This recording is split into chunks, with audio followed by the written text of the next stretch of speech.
Have you ever wondered about the consequences of marrying a woman with narcissistic personality disorder? What happens when you commit to a woman who also has traits of borderline personality disorder? Well, you're going to see throughout this video what happened to this particular subscriber of mine who shares with me his experience with getting involved, moving in and marrying this type of woman with those specific traits. You're going to see the consequences of attempting to build and enter a relationship with that woman. She emotionally and verbally abused him. She took advantage of him, emasculated him, betrayed him, and discarded him. Men, educate yourself. Okay? Put your lust aside. When you are making choices in regards to courting, dating, okay, interacting with women, and ultimately, as you spend more time with her, leading into something long term, you must have principles and values that you never compromise on, or you will pay the price for leading with your sexual desire, with your lust. Do not let that be you. With that said, let's get right into it. So, I'm going to break down his email from top to bottom, and we're going to see what he went through. So he writes in, and he says, "Hi Christian, since I've been going through an emotionally down phase, I find writing healing and therapeutic. I've decided to share my story with you. Hopefully this will serve me as a reminder that I'm better off without so much toxicity and emotional abuse in my life. Even if sometimes I miss that kind of connection and sense of belonging to someone. The woman I'm about to speak to you about has been my very first and only real love so far. I'm far from finding a new familiar home that resonates with me on such a personal level. Below you will find my story. Please change my name and my ex's into, say, Jimmy for him and Lizzie for her." That's funny because I always use Jimmy and Jennifer, or Jessica, but let's call her Lizzie in honor of his request. Fair warning, it's a very long story spanning over 3 years. To really capture what I've been through, I'll include lots of details, some potentially disturbing for some, but as I'm sure you'll understand, it's the only way I can do what really went down full justice. So, off the rip, I just want to say, for him watching and for you guys as well, I really like how his email is written very clearly, it's concise, it's organized, it's detailed. Now, I get emails coming in all the time. From time to time, I'll get a few emails where I can tell that person is very emotional, in a lot of pain, and when they write their situation, it's clumped together, there is information that is missing, or sections where they jump or it makes no sense because they're just mixing all their words. Please, when you guys send me an email with something you've been through or something you would like to share with me, write everything clearly. It makes it much easier for me to give you a logical and rational breakdown. So thank you, Jimmy, for writing things down very clearly. Definitely helps me out. Carrying on with the email. This is where it all begins. I met my ex at the gym in September of 2016. I was attracted to her both physically and by her tenacity in working out and eating healthily, something that drew us close to each other from the very beginning. So on a superficial level, they both share similar habits and lifestyles. Okay, they both seem to be gym rats, they love to work out and eat clean. That is definitely some compatibility, and that's a good sign. I knew I wanted to get to know her on a much deeper level, but before asking her out, I wanted to be around her at the gym to see if there was a growing natural attraction towards one another. Over time, that attraction actually grew into something a bit more powerful, so by the end of October, I decided to ask her out for coffee. Perfect first date idea. It's a very easy way to get to know someone Again, a coffee is pretty cheap. If she turns out to be incompatible with you, or you just don't like the vibe she's giving off, you can pay and leave. It's inexpensive and it's easy to get out of if the situation is uncomfortable. Perfect. So later on, I find out that she'd been expecting me to ask her out for a while. So she was into him too. Well, at least it seems that way. Our first coffee date went really well and the attraction was through the roof. The sexual tension was also very palpable. It all felt very natural. So much so that I invited her to my place for a drink. She came over and things progressed very quickly and we made up. So right off the bat, I'm seeing the red flag number 1. Now, I'm going to break down why this is a red flag. For any guy who's watching who doesn't understand this, or Christian, he said that the attraction was through the roof. He asked her back to his place and she said yes. Then she came over and they progressed and they made out. That's a good thing. No, it's not. Women that are naturally feminine, have integrity, who are intelligent, that value themselves, are very careful of whom they let into their life. Smart women will always test men. Why? Because when she first meets a man, she understands that there are some guys out there that fake who they are just to get in her pants. There are some guys that are only interested in hookups, so all they care about is pumping and dumping. There are some men that would potentially harm her or take advantage of her if given the opportunity, which they could only do in a private setting. And of course, there are some men that, hey, they would get her pregnant and they would leave. And intelligent women, know that it is their own responsibility, right, to protect themselves from harm's way. This is why women test men. No woman that has self-respect is going to be on a first date and think, okay, I like this guy, he's cute, he seems to be good, he seems to be safe to be around. Yeah, I guess I'll go back to his place when he's a total stranger. It's just not going to happen unless this woman has very low self-awareness to where she just doesn't care what happens. So that already disqualifies it as a good long-term potential. She has no sense of safety or security. Right? Number 2, women that would happily go back to your place on a first date when you are both mere strangers to each other is going to be a female who is promiscuous. She's done this before many times. She has had different occasions where she's met with different men on a first date, on a dating app, and right away gives herself to that man, physically. Does that sound like a woman that's quality to you? Because all she's going to do is ruin her ability to pair bond. And high quality men understand this, therefore they avoid such females. Whereas a good woman, she's going to wait, because she's only ever going to want to be physical and intimate with a man once she builds an emotional attachment. And an emotional attachment is not going to be built on a first date. After a few weeks, her emotional attraction for you will rise, and then the bond will start to form, and then she will be emotionally ready to slowly open herself up to you. That is when a good woman will slowly approach you physically. Right? That's the sign of a good woman. And at that, good women understand all of these things, which is why if she's looking for something long-term, a husband, a boyfriend, to have a family, she wants to present herself as relationship material. And she knows a good man is only going to take her serious if she waits, because that lets him know that even though she's beautiful and she could get attention, and she gets attention from different men, she doesn't give her body out like it's a commodity.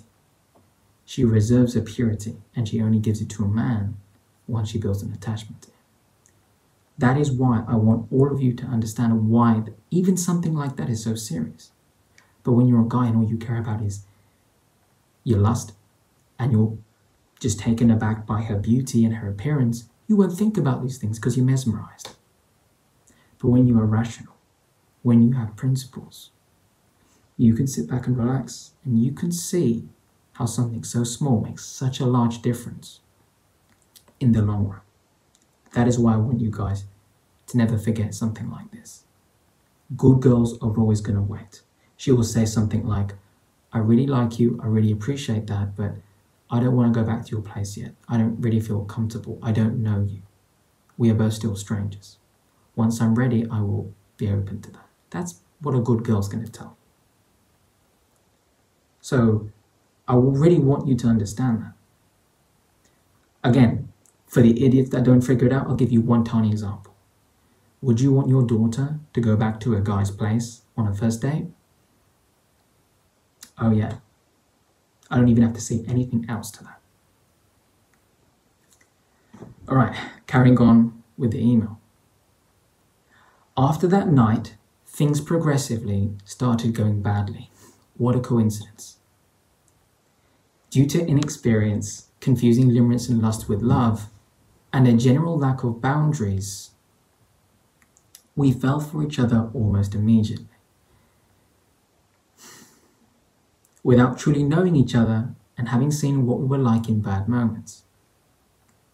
It's not like we were each other's main focus. We had a life outside of the relationship. She was a student, I was teaching, and we were both taking care of ourselves, especially physically. We both had things going on. From what he told me, he was 26 when they met, and she was like between, I think, 22 to 24, if I recall correctly. So the age gap was pretty normal. So what I want to mention on this section is he goes from saying how the attraction was through the roof on their first coffee date, invites her over, and then after that night, things progressively started going bad. That tells me they're incompatible. Again, as he admits here, leading with limerence and lust, confusing that with love. And this is when you really want to be cautious, whether you're a man or a woman watching. It doesn't matter if someone is good for you or not. If you spend enough time around them, you will become emotionally attached, and sometimes for the wrong reasons.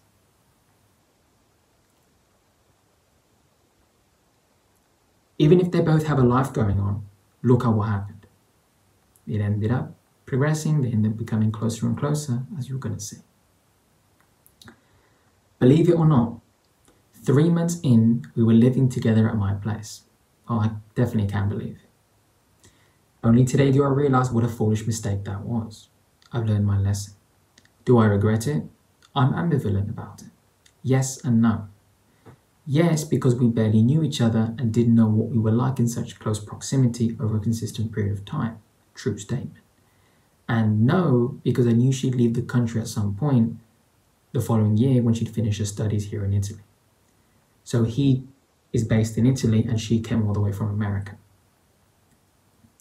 She was very adamant at going back to the States, and she would never consider changing her plans during our relationship.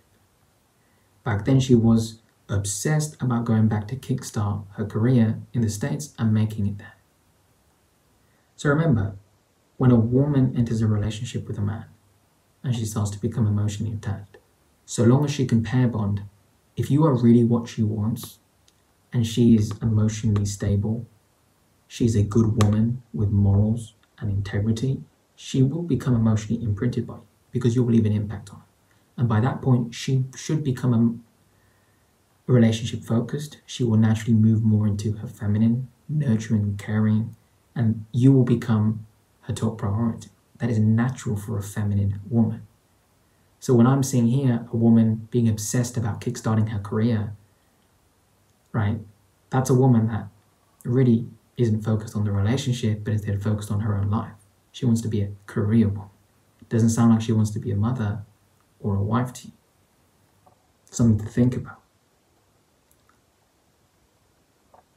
On the wave of relationships, of the relationship's early enthusiasm, things were going really well. And even while living together. But soon things started going on a downward spiral, and that's when she started showing the first real red flags. So as I mentioned earlier, guys, red flag number 1, she was willing to go back to his place on her first date.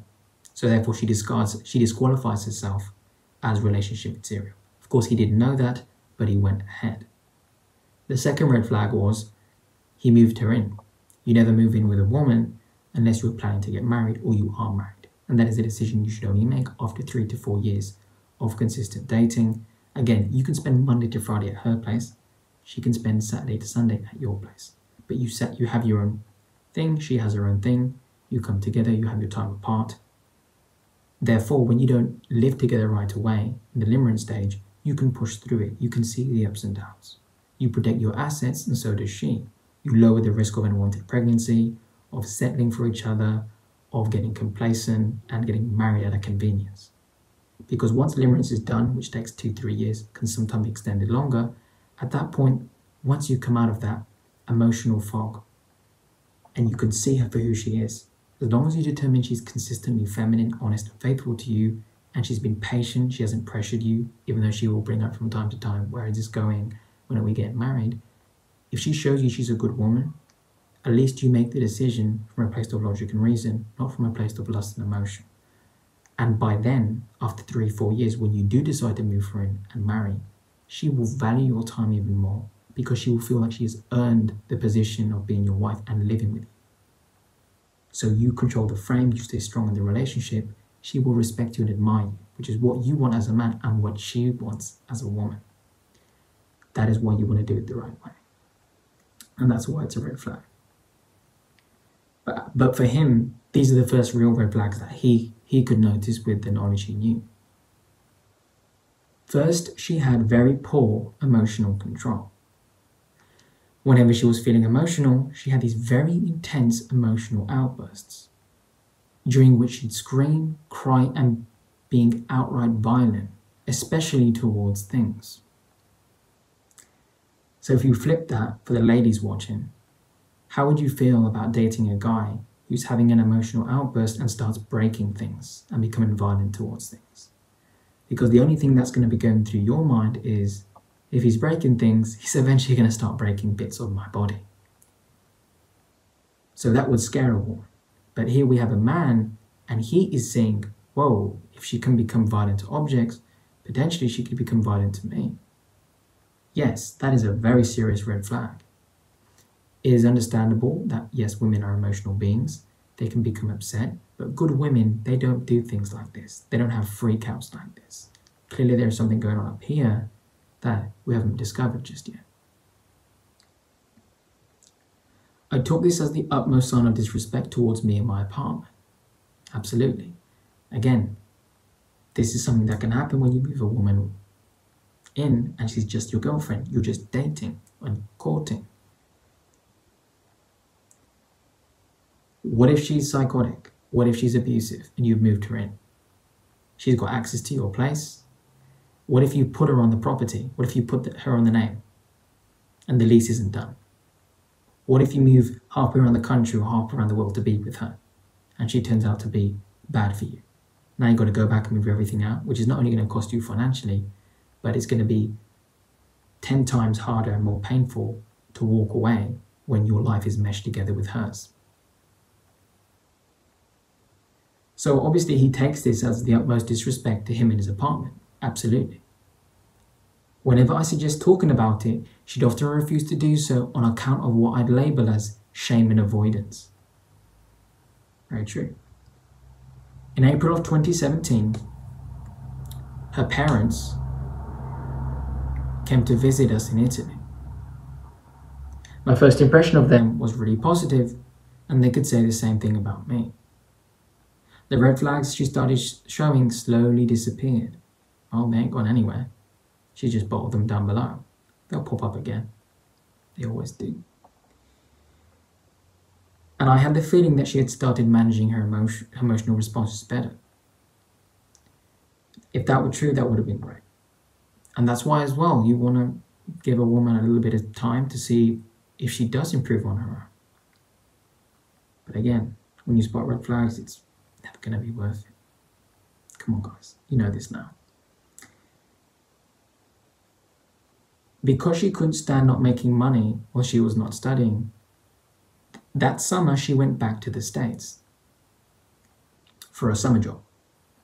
I supported her. Well, in hindsight, I would have wanted to spend the summer with her in Italy, something that in 3 to 4 years of our relationship we never truly did. So she just saw you as a provisioner, a beta male, a guy she would use for resources, a guy she'd use for emotional support, a guy she will use for validation and attention. Not a man she craves, not a man she desires, not a man she wants. This woman is with you for the wrong reasons. Because if you're making money and you're working, yes, is it also good that your woman works a little bit? If you're not married, well, obviously you're not financially responsible for her. Well, she should, take account for her own life and set herself up, which is good. That is a good sign. However, if you could happily take care of her during the summer, if she was relationship focused and wanted to be with you, look at her actions. She would have wanted to spend that summer with you. And Italy is beautiful. I've been to Rome before in the summer, a few years back. Food was lovely, people were lovely. I mean, there is so much history there. There's so many beautiful places to travel throughout Italy as well. It's a lovely place to go in the summer. And you guys could have had a wonderful time. But look at what he said here. Something that in the 3 to 4 years of our relationship, we never truly did. I would have wanted to spend the summer with her in Italy. And she never did that throughout their entire relationship. Does this woman sound like she's focused on him or she's focused on herself? See, when you date a taker, it take. There's no give. And every relationship must have a healthy balance of give and take. Mutual give and take. And I ain't seeing it. I'm seeing that one-sidedness. Now the red flags really start to pop up. Carrying on with the email. While she was in the States, I went to visit her for 2 weeks. 2 of the hardest weeks I've ever experienced in my life. That should tell you everything you need to know in regards to whether you should continue the relationship or walk away. Even though it was for a very short period of time,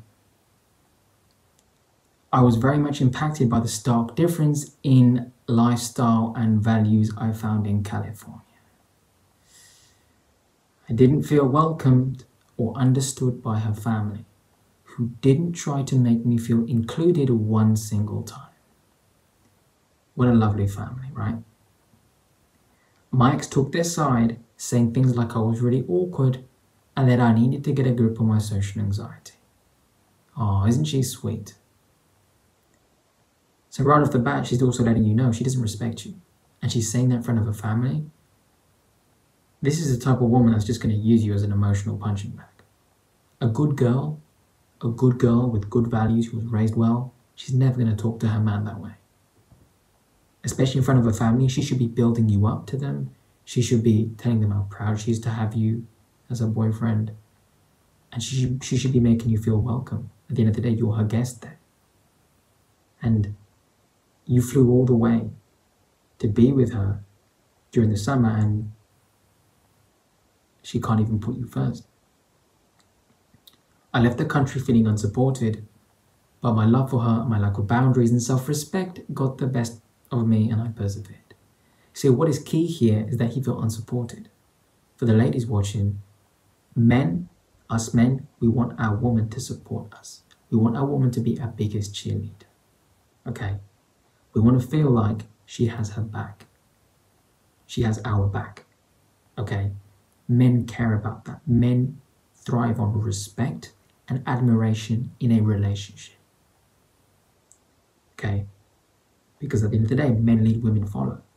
And part of him being in the leadership position is that you are under his wing. You trust in his decisions. You trust in the path that he's taking, and you will gladly follow him and support him along the way and nurture him. At the end of the day, if that's biblical, the Lord decided women to be a man's helpmate, his support, his rib. And a lot of women, they lose and they push good men away because they're not supportive. And this, you're going to see how this affects his ability to maintain his masculinity. Because this is how a man shuts down from a woman. He felt unsupported. But my love for her and my lack of boundaries and self-respect got the best of me and I persevered. So limerence is still taking a strong hold of his mind. Carrying on. She came back to Italy at the end of the summer and things went back to normal, only with the occasional fights. Soon enough, things started getting really toxic. Her emotional outbursts got worse. Remember what happened at the beginning? Now they get worse. And the relationship soon turned into a sheer power struggle, both sexually and emotionally. This lets me know that this woman is not naturally feminine, not naturally submissive.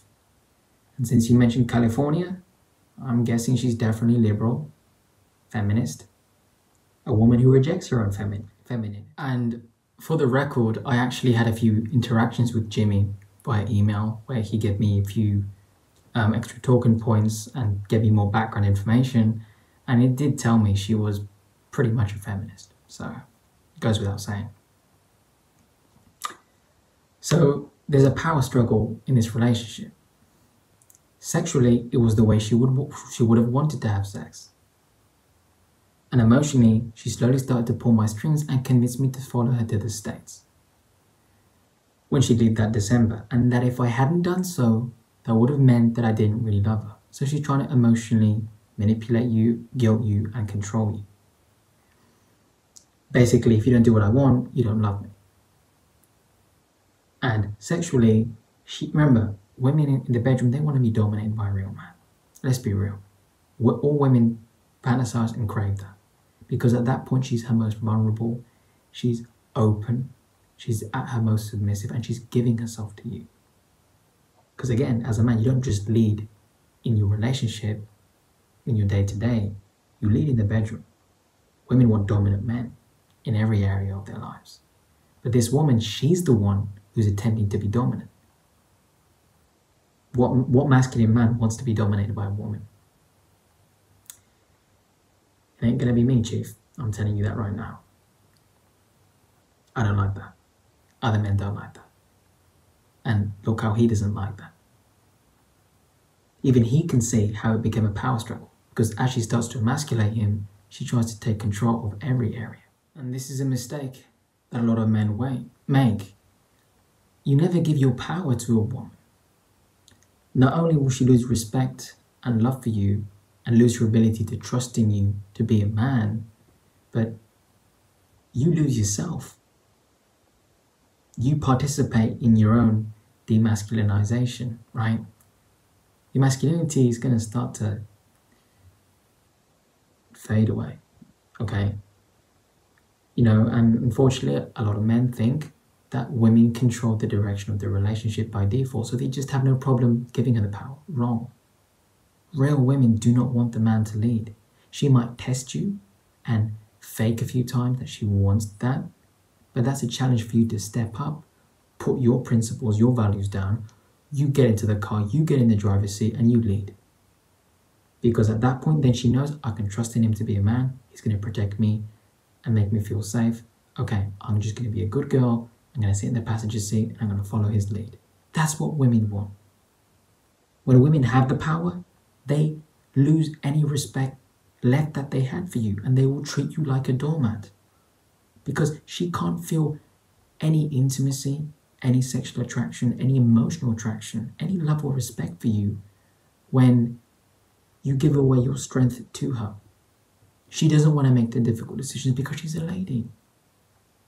She wants to follow your lead. All women want a man they look up to, not a man they look down to. And when you give your strength away, that is exactly what you become. You become a man that she looks down to. At that point, anything you say, it's like a child talking to mummy.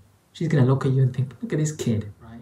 So it's like any attempt that you make from now on to stand up for yourself and put your foot down, it's like a kid talking back to his parents. She's going to look at you and think, look at this guy. Look at him trying. Then you get slapped upside the head, right? Not that she does that, but emotionally speaking, she slaps you up, she beats you up. Never give your power away to a woman. Okay? You never make decisions based on fear, worry, scarcity. That's not what men do.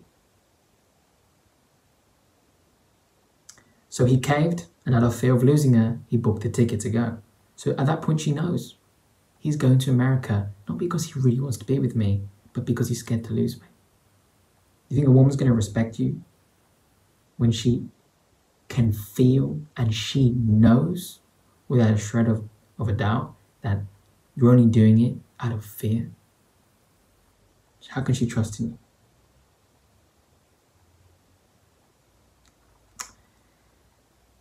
Only after did I realize that I was being the protagonist of a disaster in the making.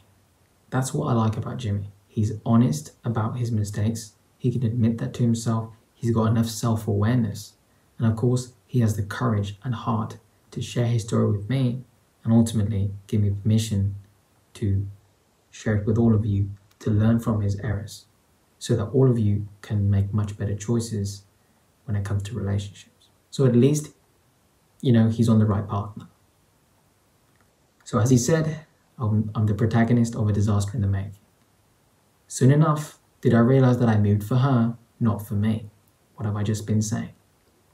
As I didn't have any other reason to move if not her. Again, you sacrifice your purpose, your mission. You've got no direction in life as a man, so what happens? The woman becomes your direction in life. You go there, no hobbies, no friends, no life, nothing to focus on, work on. There's no ambition. There's no emotionally compelling reason for you to achieve anything there or build a legacy. Therefore, your masculinity is going to start to become weak.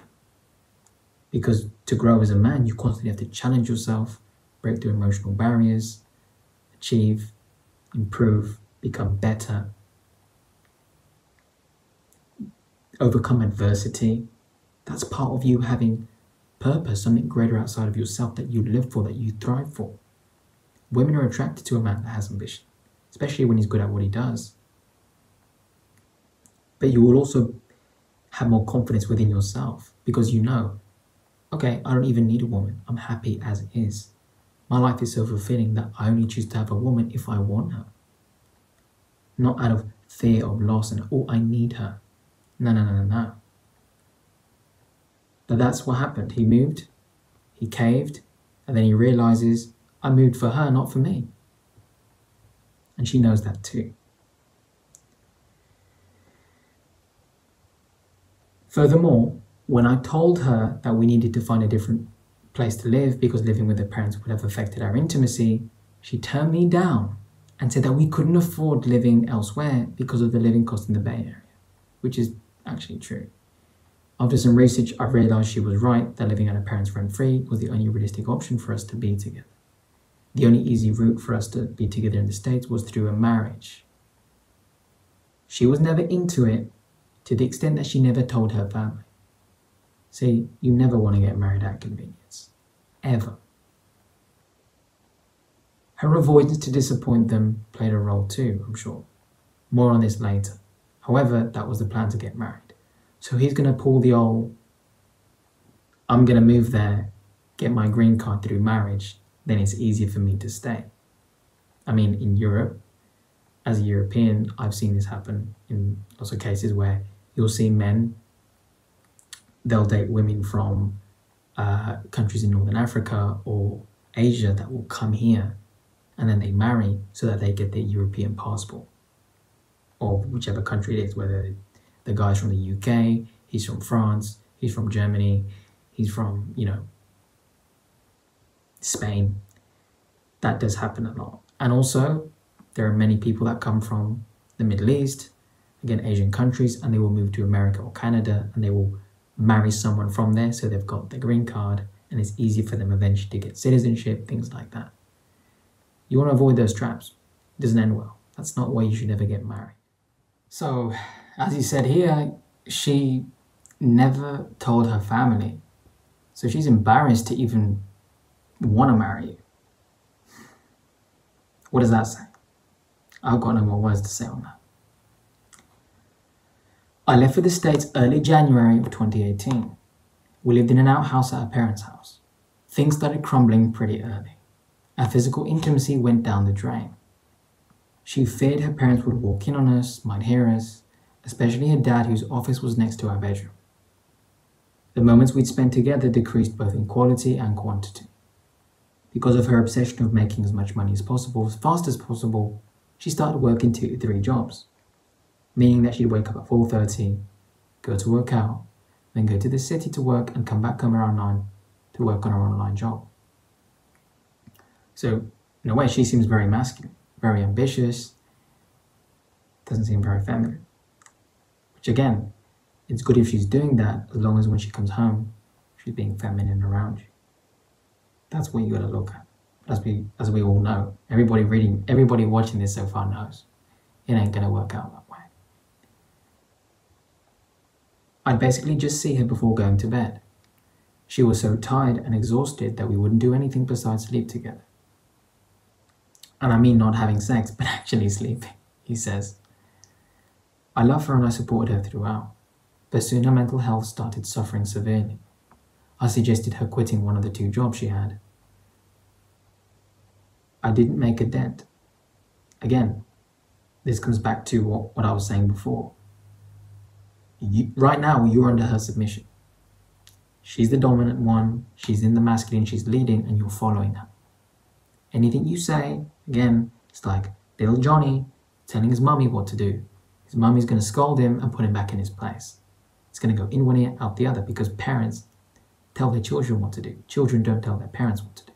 And now you've put yourself in the role of almost like a child. Because she knows you didn't come for yourself. You didn't come with any ambition. You came for the relationship. She's working, she's grinding, and there's you. Obviously, at the time, you can't do anything because you haven't received your green card. You have to wait. Understandable. But whenever you suggest anything, it makes no dent. It's going to make no impact on her. Whereas if this woman respected you, anything you say and do when a woman perceives you as alpha, as a man, she will take in that input and she will make a decision based on it because she knows this guy not only has his stuff together, but he's mentally, emotionally, and physically strong. He leads himself. I can trust in any wisdom he shares with me. So when you give her any advice at this point, it ain't gonna have any effect on her because she doesn't respect you. Her parents had to step in, suggesting the same. This weirdly enough strengthened the bond between me and them. So now you're co-parenting with the parents. Eventually she did quit one of the 2 jobs, but things didn't improve at all. Come March, and she hasn't told her parents that we'd get married yet. When I accidentally left the marriage reservation on the printer tray that was in her dad's office, I got yelled at in a fit of rage when she heard her dad had found out. I was basically verbally abused because of her lack of courage and taking responsibility for telling her parents that we'd get married. Her dad was very disappointed in her and was never supportive of a union, let alone of me. On March the 8th, 2018, we got married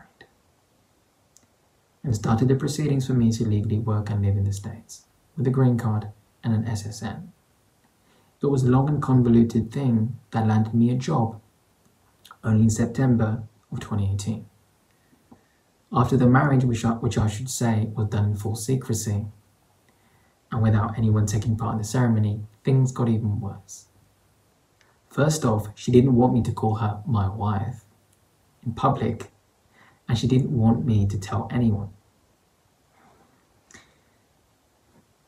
I'm not going to say anything, guys. Meanwhile, I was being talked about behind my back. Heck, even her grandma said hurtful things behind my back. The whole family is against you. At least when this happened, my ex took my side. Oh, for one time. One time. Doesn't make up for the rest of her behavior though, does it? In April, I left the city to move to Los Angeles and to stay with my cousin for a while. I needed a break to see if things would change. They didn't. I spent the summer with my family who came to visit me during the summer. It's sad to say that the best moments I had that year in California were with them. I slowly started toying with the idea of going back to Italy. I decided to go on with it when I realized that despite my multiple encouragements, my ex didn't want to do anything to get help for her psychological well-being. The fact that we were both working and that there was more of a relationship balance didn't help overall. The dissatisfaction on my part towards the relationship was too strong already on account of everything that had happened up until that point. I left the country in December of 2018. So now it seems like he's getting his balls back. So that's a start. You know, you never want to discourage anyone that makes progress. Ever. Always cheer people along when they're doing something good that improves the quality of their life. While I realized today that I should have left her back then, I didn't, because I wanted to try again in Italy. So he leaves, tries to get his balls back, but due to still being in limerence and attached to her emotionally, he still wants to try. I wanted to try again in Italy, knowing that we could have gotten back to the level of independence and intimacy we had before moving to the States. No, things would have never gone back to normal. This woman has lost far too much respect for you, and from the rip, off the get-go, she was never with you for you. She was only with you for what you could do for her. When she met you, you were just a fling. That's the truth. You were just a guy she was attracted to physically, and that she was happy to crash at his place with for a few months while she finished her studies, and then go back and live her life. More than likely, because she's such a difficult person to be around, no quality men want her. So she figured, okay, I'll just stay with Jimmy. And then she just builds an, quote-unquote, builds an attachment with you when actually it's only you who's building that bond, because she's clearly enabled to do so. And she uses you, pushes you around, and has you there to feed off your energy whenever she wants. Like a vampire. So things would have never gone back to the way they were. It doesn't matter, you could be masculine in your sleep, you could be masculine 24/7, 365 days a year. Autumn,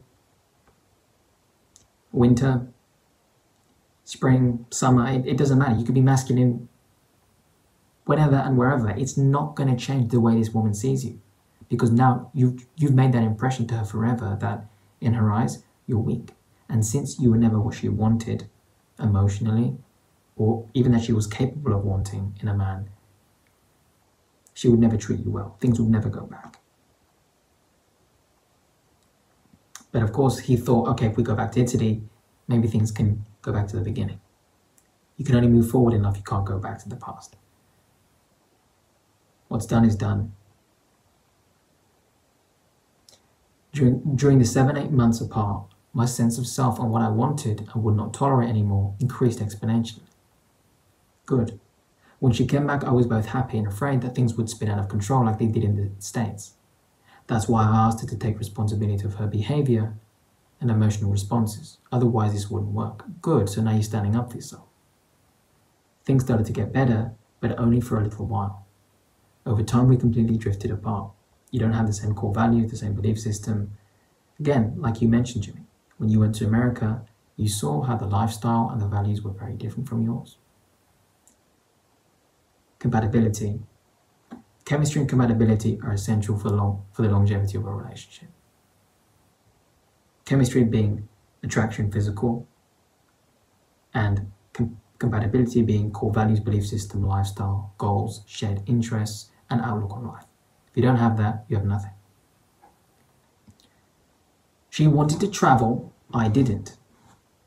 Both because I couldn't afford and I didn't feel like it. She could not stand the thought of having a life of her own and doing things without me.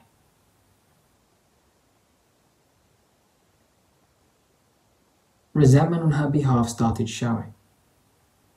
In October of 2019, she got pregnant, when she deliberately told me it was safe for me to ejaculate inside of her. Again, she controlled the dynamic of the sex, so she decided to choose to say whatever she wanted. Again, if you don't trust this woman and things aren't going too well, unless you plan to have kids, if she's not on any contraceptives, you got to wrap yourself, my friend.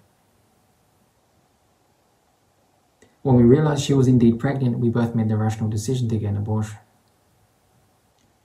You know, if you look into how an abortion affects a woman physically, And psychologically, a lot of people would think twice.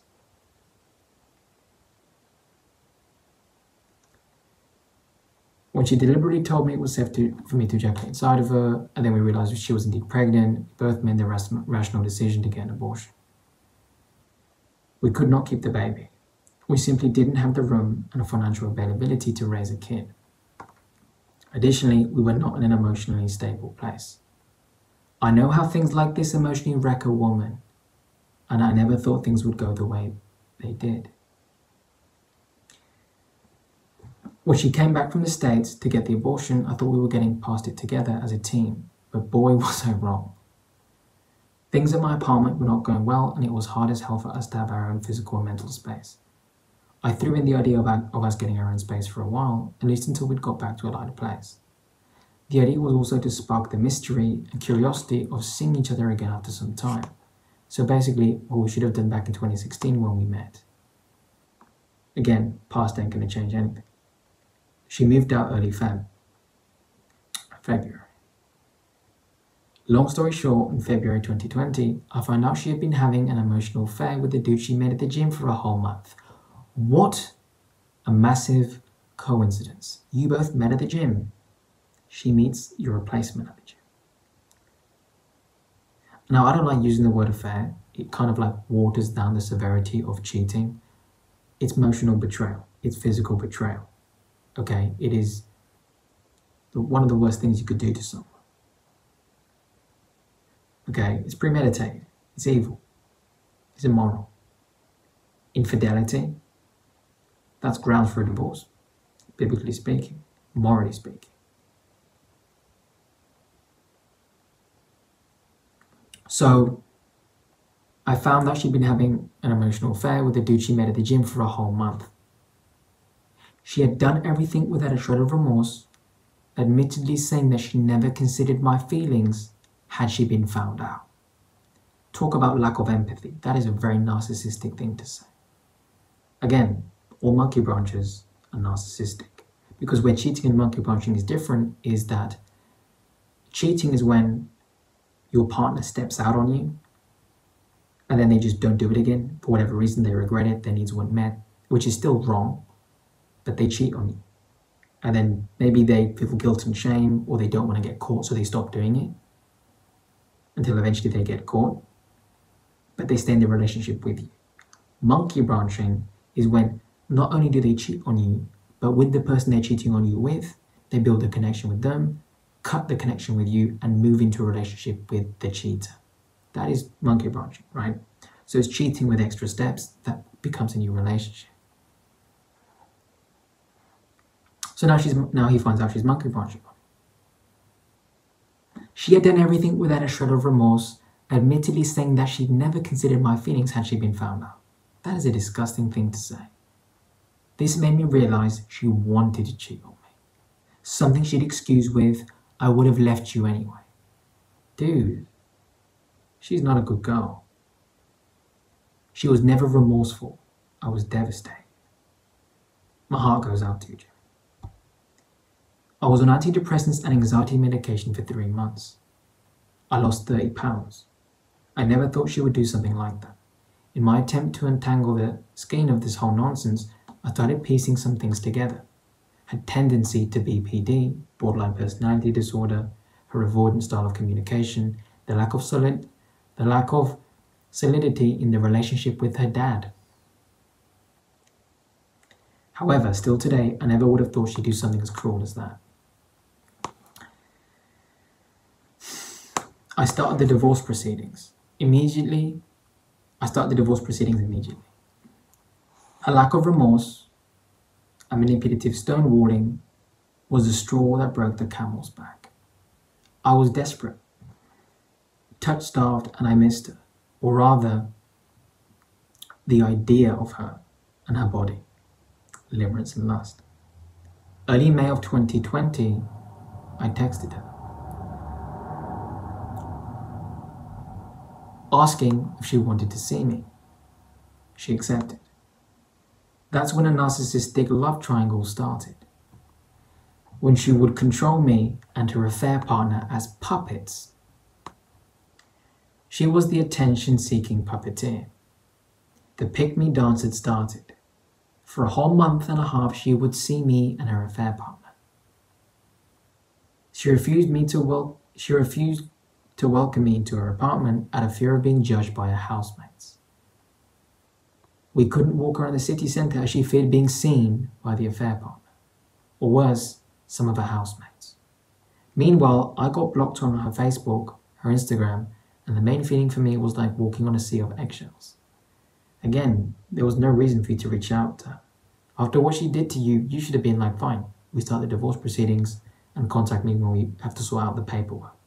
But again, you go back to interact with her. I couldn't comfortably talk about anything that I knew would upset her. Who cares about what upsets her? What about what upsets you? Look at what she did to you. Her feelings are null, they're void. Her feelings don't mean anything. Her feelings right now are worthless. Only your feelings matter. Look at what she did.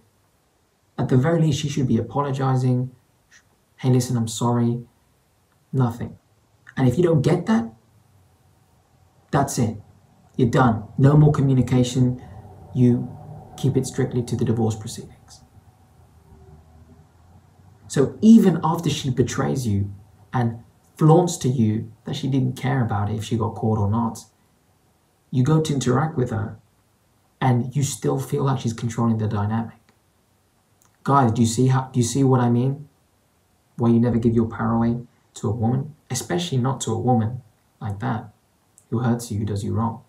Because if you stop leading a woman that's feminine and faithful, she will attempt multiple times to get you to be masculine again, and when she sees nothing changes, she will simply exit the relationship healthily and start fresh with her life. You let a narcissist or an emotionally screwed up woman take the lead in the relationship, not only will she stop trying, but she will just settle for you, use you, and line up a replacement behind your back and do something like this.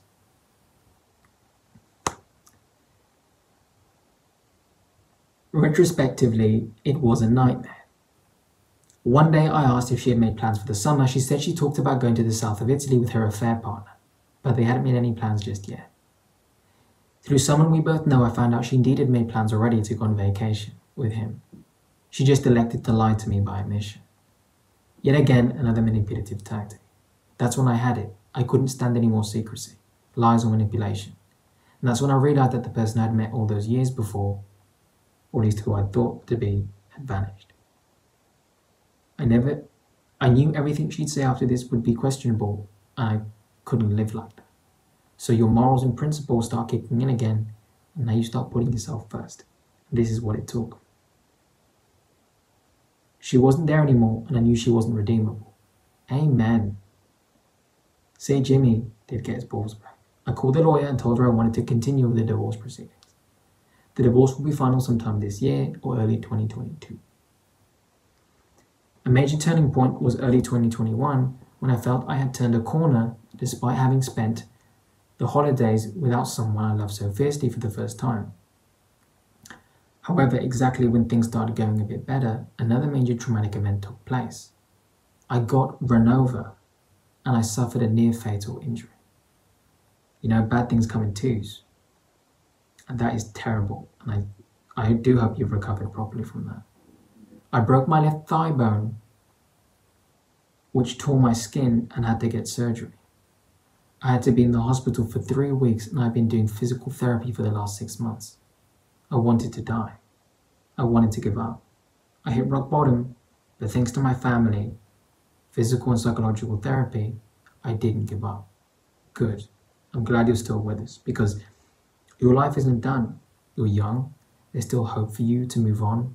And given the experience that you've been through with this Lizzie, you deserve so much better. And if you want a taste of what is so much better, you've got to keep fighting for your life, because there's always a chance for it to get better. It will be a great story to tell people years to come, how you went through so much pain and then you found so much joy. You're going to really savor that. So keep going. I'm still healing from the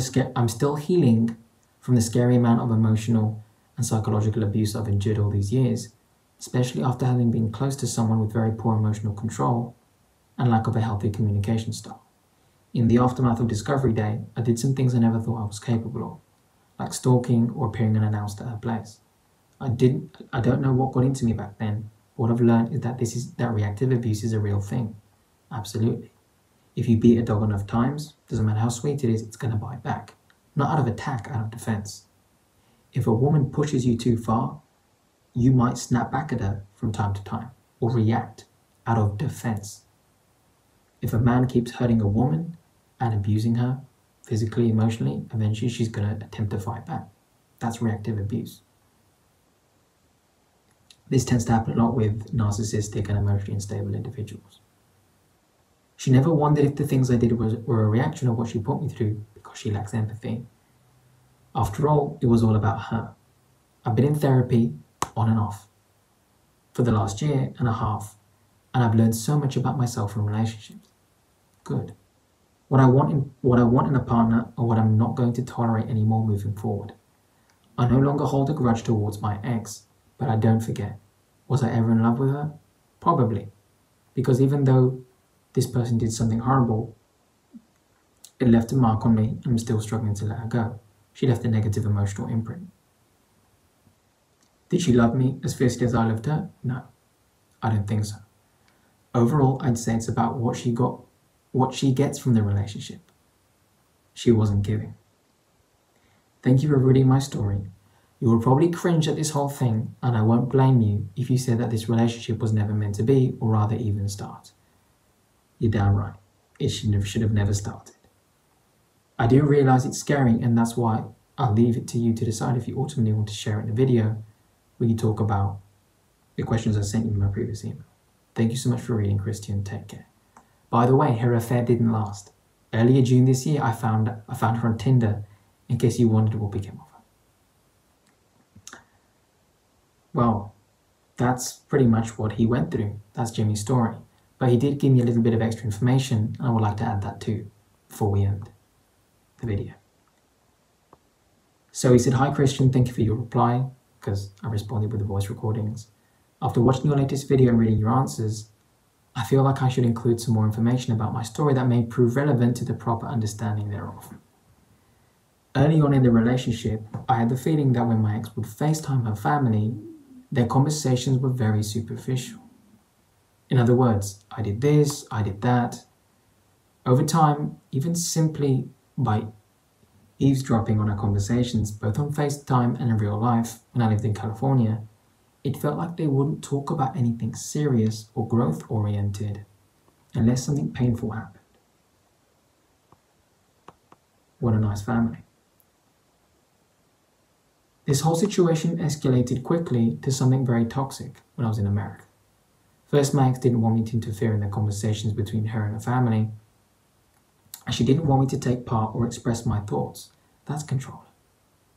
This in turn made getting closer to her parents or even feeling comfortable around them a lot more challenging. I knew I had to keep my mouth shut for the sake of my mental well-being.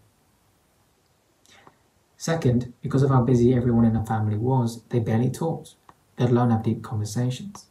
Third, since it's always been about her and her selfish attitude, when she was called on it by her dad one night, she stormed off and called me in tears, begging us to go back to Italy. When she had calmed down and asked me what I thought, I told her that her selfish tendencies weren't unfounded. She replied, "Why are you taking my parents' side?" #power struggle. So she was spoiled to be daddy's little princess. She could get away with what she wanted. And now when the parents try and hold her accountable, she's not having it because she's never been taught to be accountable or responsible for her bad behavior.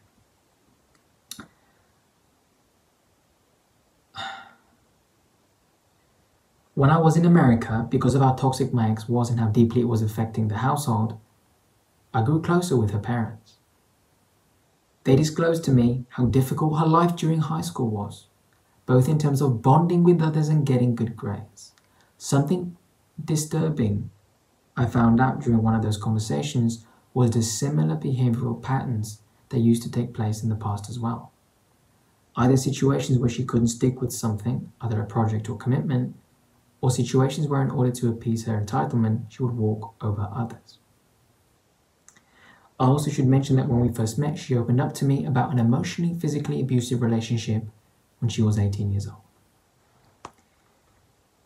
And since she's an avoidant, it never felt like she had done the work on herself, because every time I tried to be supportive about it, she would shut me down, and over a 3.5-year-long relationship, we never actually talked about it. She never initiated it, and when I learned this girl could not be pushed into anything she didn't want to deal with, I stopped encouraging her to be open. Now, to quote my email, you might ask, why did you wait this long to find out such important information about her past and relationship with her parents? Again, because of inexperienced naivety and a lack of long-sightedness, and above all, not knowing I could do better than that. Ever since the relationship ended, I've straightened out my boundaries, and I have no intention to ridicule myself to low-quality women. Amen. He did get his balls back. Well done, Jimmy. I'm glad. In the last 1.5 years, I've gone on a couple of dates. I've cut off past cheaters, insecure women, stonewalkers, ghosters, and women who don't have a strong bond with their fathers. There were overall situations where my instinct would shout, run away. I'd rather spend my whole life on my own than sign up to something that is low quality over time that makes me miserable. Well said. In hope you haven't finished your video yet, I'd appreciate if you could include all of this in it. Thank you for reading. And the final thing. Oh, and one last thing. Sorry, he adds.